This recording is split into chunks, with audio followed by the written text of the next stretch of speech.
Welcome to Felting Fun with Steph and Joe. I got it right way.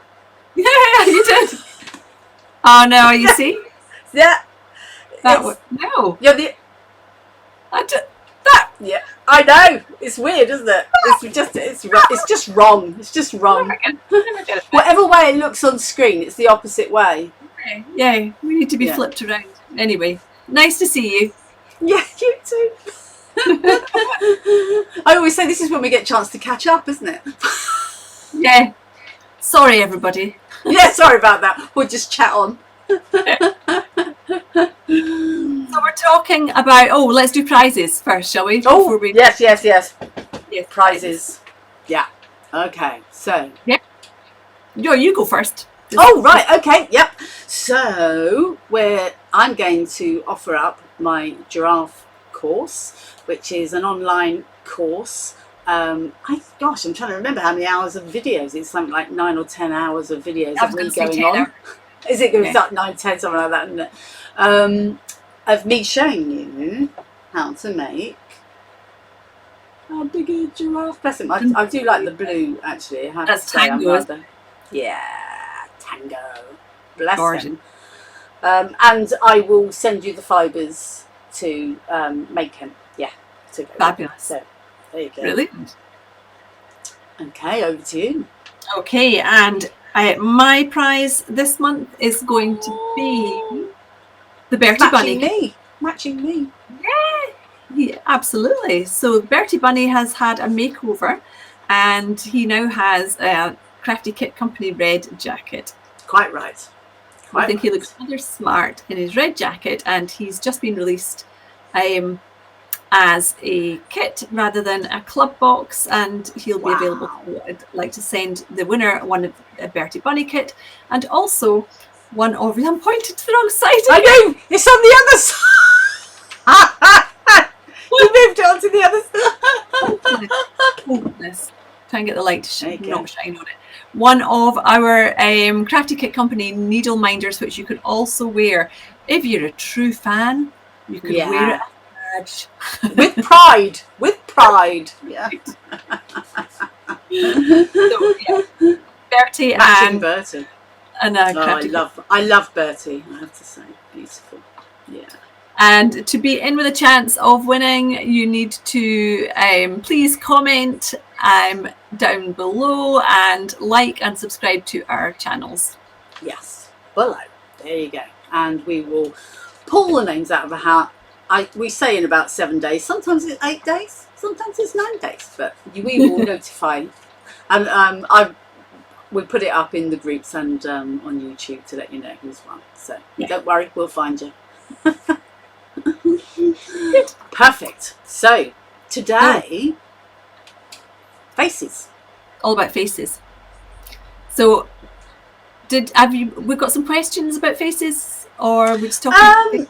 No. Someone just in general said they really struggle with faces, and we were sort of talking a little bit before we came on, and I said, animals obviously are the thing that I do most of, and I started off by going to cartoons to help me with faces. And I think, and certainly with the kits, it's when people were doing cats or bunnies and saying, how do I make it look more like a cat? And one of the things that if you look at the cartoons, because they emphasize it, whatever it is, to make it cat-like. And one of the things I always say is find out where the eyes are. And like on a cat, it's actually exactly halfway. Boom. Yes. And then the nose is in the middle, and suddenly it looks like a cat before you've even done anything else. But it's really important because like some things have like really small eyes and will be really wide apart, or you'll have big, enormous eyes. But a cartoon will emphasize it. Yes, that's a really, really good tip, Steph, to look at a cartoon. I think I have a little bit of a theory. For people who are struggling to get features in the right place, or just to get the thing to look more like the thing that it's supposed to, it's possibly because they are thinking of a human face. Right. And you just have to kind of get away from that. A nose on a dog it's in the middle of the face, but it's not in the same position that a nose on a human face is, and the same with cats. Although I haven't yet seen anybody make a cat with the ears on the side. My theory doesn't quite work, but yeah, it's just a thought, and I think it's really good to start with the eyes and make sure that you get the position on the face wherever right. it needs to be. Because the example I always say is giraffe, alligator, or crocodile, whichever, or dragon. You can turn the same shape just by where you put the eyes. And so my giraffe that I do, I know he's in the white, but you can just see he has slanty eyes off to the side, but they're nice and big. Exactly the same shape, but a crocodile. And all he's done is little eyes, but in the middle with a bump. If you wanted to turn this into a dragon, you would actually put the eyes forward, facing forward, rather than round the sides, and suddenly, and it's bizarre, but when you're making something and you think it looks so wrong, check where you've got the eyes, because the first time I kept trying to make my giraffe tutorial, I kept thinking, what am I doing wrong? And then that was when I started studying, and I thought, oh my god, alligator, dragon, giraffe, they kind of all have that same snout, don't they, and eyes, and but it was where the eyes were, which you didn't have to get that. A giraffe does not have ears that big, so I've emphasised them. That's just my little. That doesn't take anything away, because everything else about the features are right. So if you get certain things right, you can then anything else. Absolutely. Yeah. I think that's amazing, because who would have thought that a giraffe and an alligator and a dragon's heads were all so similar, or could be so similar, and yet look so different depending on where you place the eyes. Yeah, definitely. So I've got my selection of what do we call these? Without insulting them, just call them samples. My kit samples that are not still with my trade show boxes, but the samples that I do have are actually quite a good illustration of a few different faces that might not be as you would expect, and sounds a bit cryptic, but I'll show you what I mean. Oh, a little gnome, yeah. One of our most popular kits, the Nordic gnome, it's actually looking a little bit tatty because Willow the cat got hold of it, decided that she completely destroyed its partner, but this one's left. So the Nordic gnome doesn't actually have a face at all he has is a nose, and that's enough. Yeah. So sometimes you don't need the detail of the whole face. No eyes, nothing, just a nose. And likewise with the Santa gnome, I just happened to have this one as well. Just the nose, he's got a moustache as well on there. Just thought that was interesting. Yes, absolutely. Just need the nose. Yeah. And I've got two, so I'm going to reveal. Actually, it's not really a reveal, because this is the September club box. It's really cute. So this is designed by Nick. Oh, look. Beautiful. And he or she does have, I don't know if you can't really see it actually, it's behind you, does have a seal pup as well. So the box is the seal and seal pup's very, very cute. But what I wanted to point out on Nikki's seal is the way that she's done the eyes on this, and what she's done before she's put the eyes in. If I turn it to the side, you might see she's actually needle felted quite a deep socket before putting the eyes in, and I think that's something that a lot of beginner felters maybe don't do, and then wonder why their animal or whatever they're making looks a little bit surprised. Bug-eyed, basically. Yeah, exactly, because the eyes are sitting on top of the face.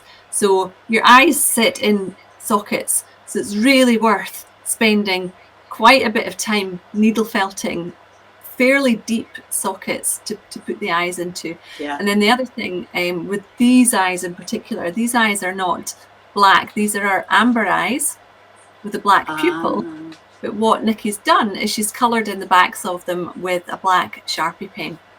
Perfect. Or you could use some black acrylic paint or some black nail polish, and it just makes all the difference. Yeah. We did with this one, and we also did it with the baby bunny. That's a better side. Yeah. Just a bit of colour behind. Makes all the difference. Yeah, makes all the difference. Perfect. And another thing, when if you find that you've got your animal a bit bug-eyed, so my hair here, this eye, and you keep thinking, well, why is it not quite right? And it's because I didn't do that. I put too much wool on it, so it was a bit too out.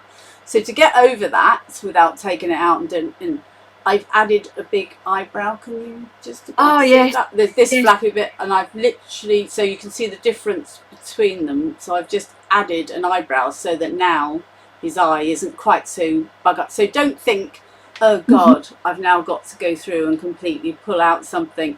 Sometimes you can just then add a little eyebrow, and it just gives enough of a detail to. I think that looks really good. And what you can do is you can actually, when you're adding the wool for the eyebrow, I don't know if you did it this way or not, but you can actually, if you've got the eyes already in place, if you pop your finger on the eye, use your fingernail as the guide, and just it'll also prevent stabbing your finger. Absolutely, always. The nail is a brilliant protector, isn't it? When you go right, absolutely. And then you've got a nice little standing up.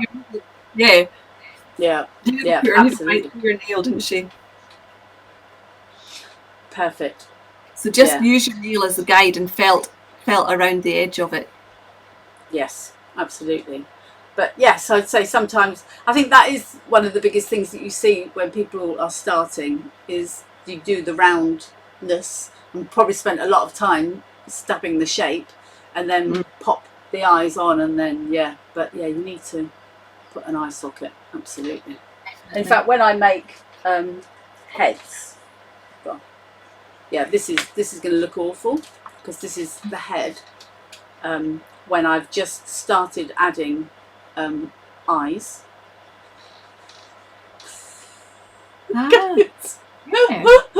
So this is where I'm playing around with where the eye, and I have actually done a really big eye, because I'm going to actually do a big old eyelid and everything around it, because it will eventually look something like amazing.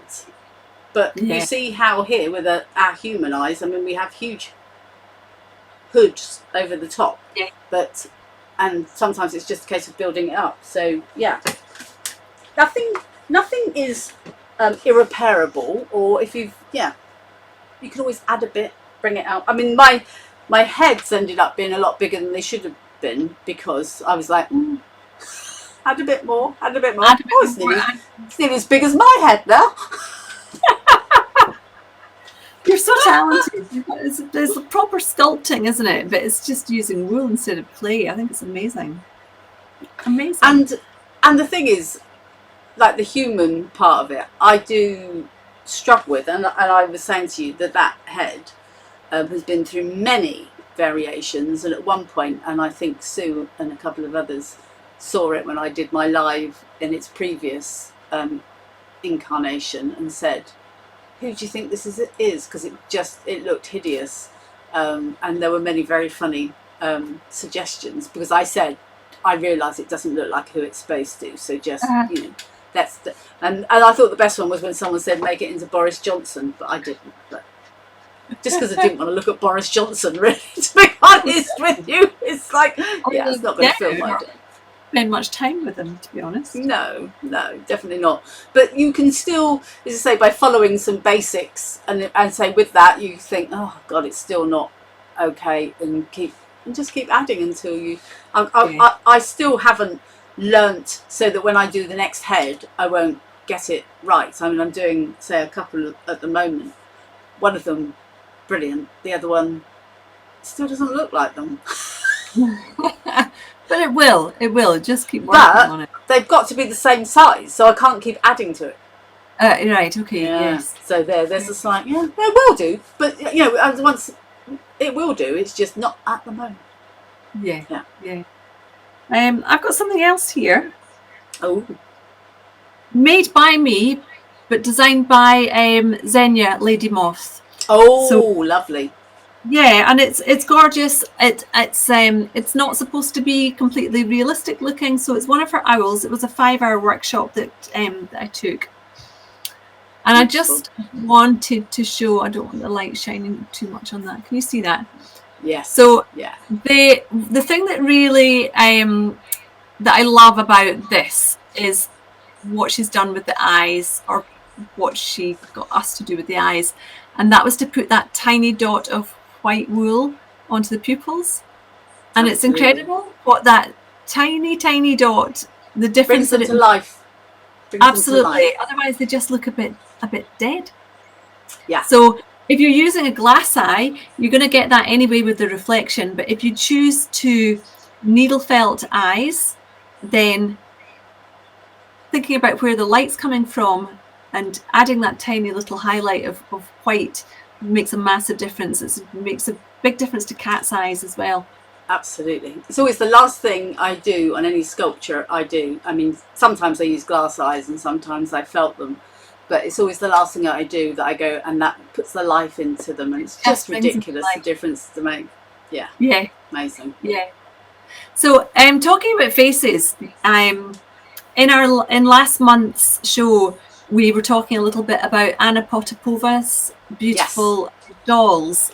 And she, the dolls that she creates, they all have quite a similar look with their very sweet faces. The hairstyles are all different, and they're all unique characters, but they look so like the daughter of a friend of mine, or the little girl, Sorsha, although she's not so little anymore. She's 13, but they just all remind me of Sorsha, who's, you know, a really kind of striking looking girl as well. But if you're looking for inspiration for girls' faces, then have a look at Anna's work.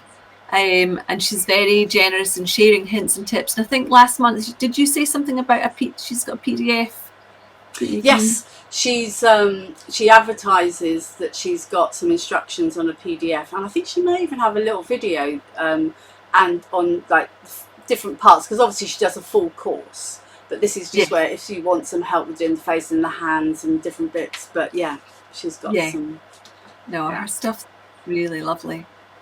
Yeah, no, absolutely. I mean, she's just her work is stunning, but it absolutely is the case because is Anna Russian?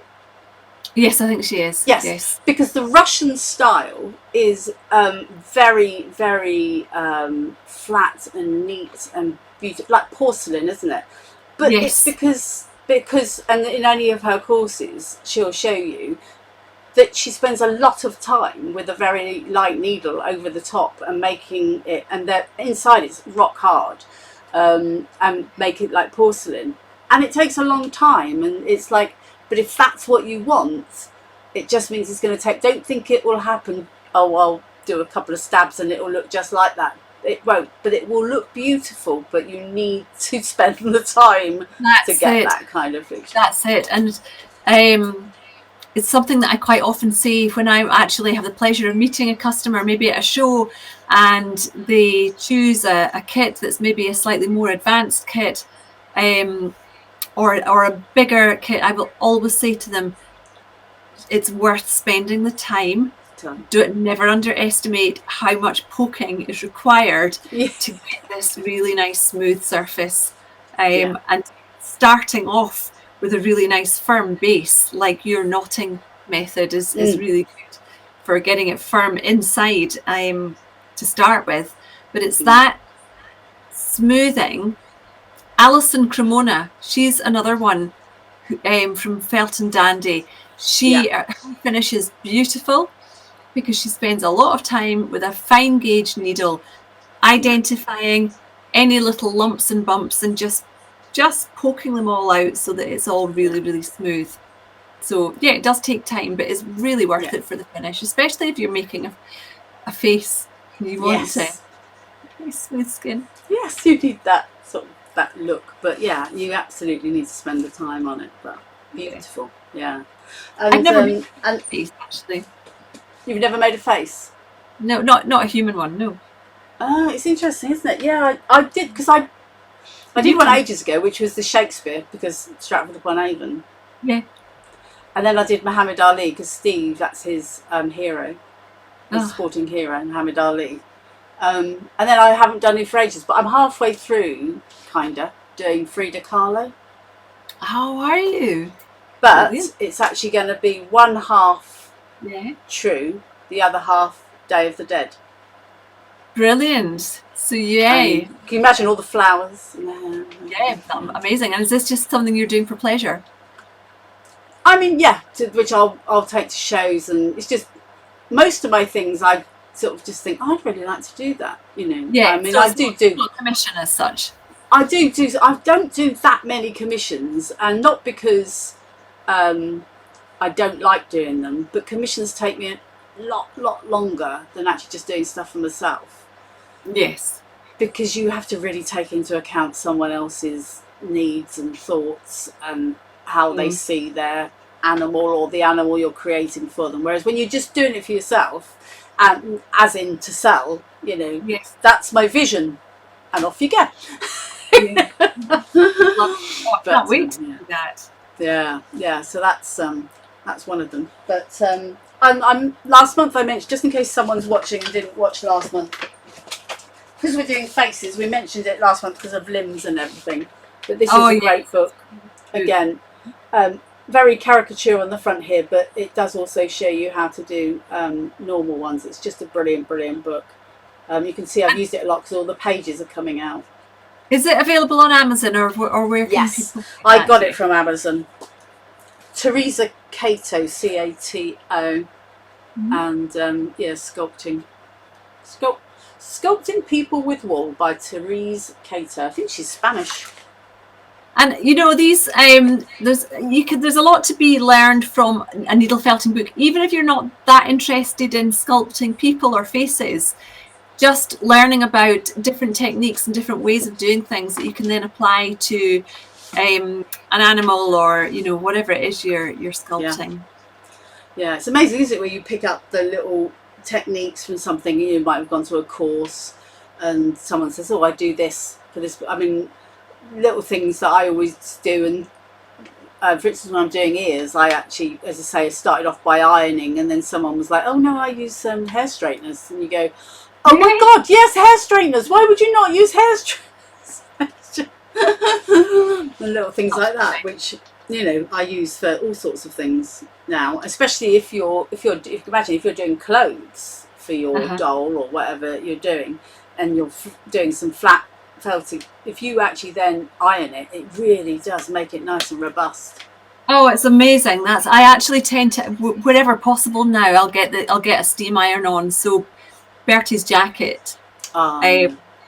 Once it was felted onto his body, I just run the steam iron over the top of that. And when I made the fruit, which is actually, it's available as a kit now as well.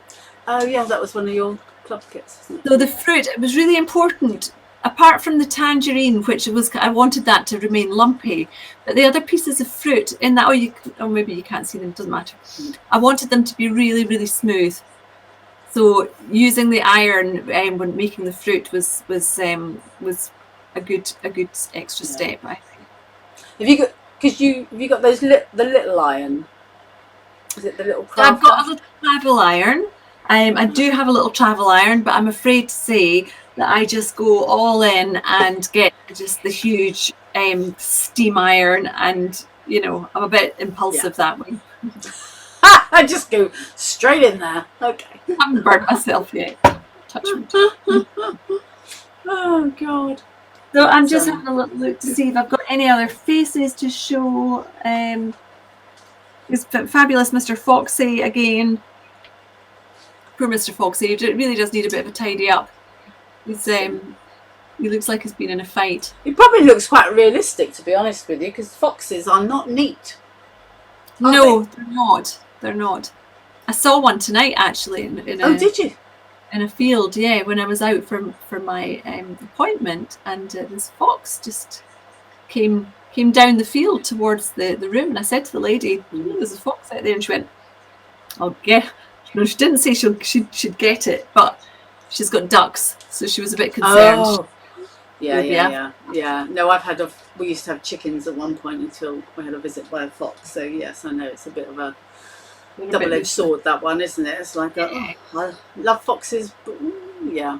But also on faces, we were saying earlier about ears, weren't we? And how cats' ears, whilst you only sort of see the little tip, they actually go right onto practically the whole head, as in, one edge, bump, and it's almost like a triangle, isn't it? It's like bump, bump. It is. And a lot of the ear is almost at the front of the head. They're not just two triangles that sit on the top of the head. And that's where the fox is different, because the fox's ears are back further, aren't they? Whereas the cat is at the front. Hang on, I'll just check. Okay. Oh, yes. Let's go to our perfect fox. Yes.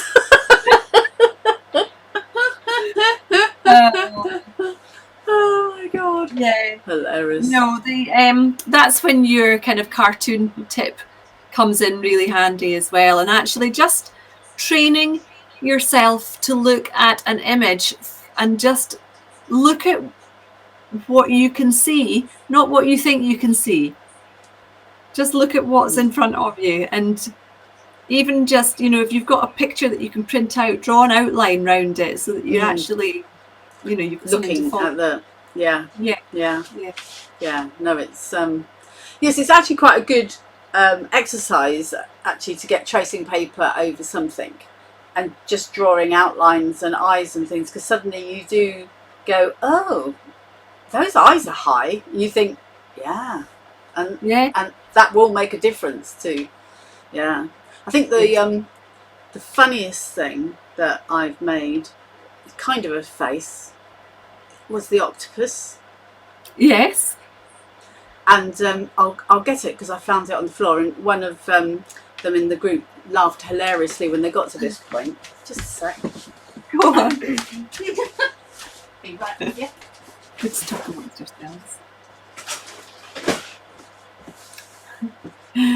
Stephanie's she's maybe moved by now, but she's been packing up her studio, so I expect she's around with her boxes. Yeah, we haven't moved yet. We haven't moved yet. You might have moved by the time this is on YouTube, maybe. Don't think so. No. I don't think so. I think I will just have lots more boxes around me by then. No. I think it's one of those. Apparently these days moving isn't quick. But so the octopus, who has very goggly eyes, and quite a bulbous head. So, okay.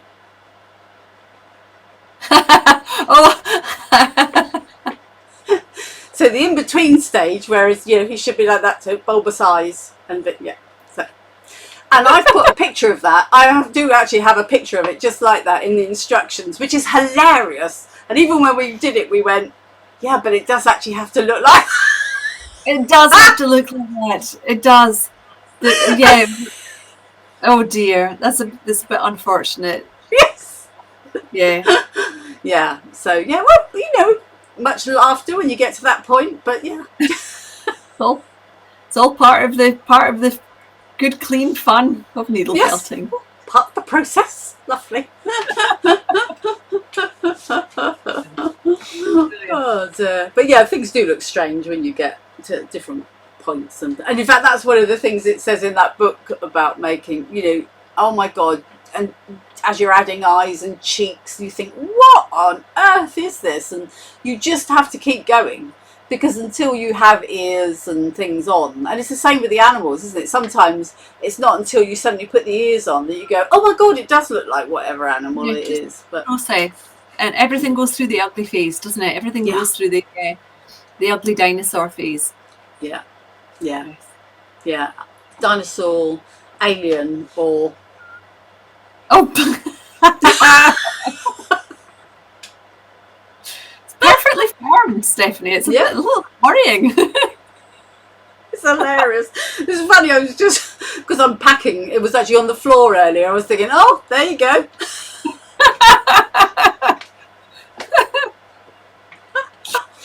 Oh dear. There you go. So we've got to 30 minutes already. Do you know that?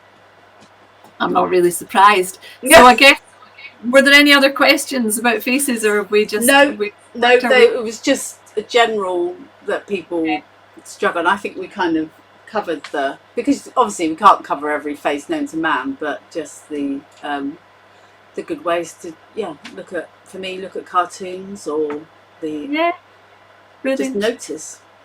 Yes. Good. Yeah. Marvellous. Right. Okay, so don't forget, subscribe, like, follow, all that good stuff to be entered into the prize draws. And so we will see you in another month and let you know the results in a week. There you go. Do. All right. Nice goodbye from me. And it's goodbye from her. Bye. Night night.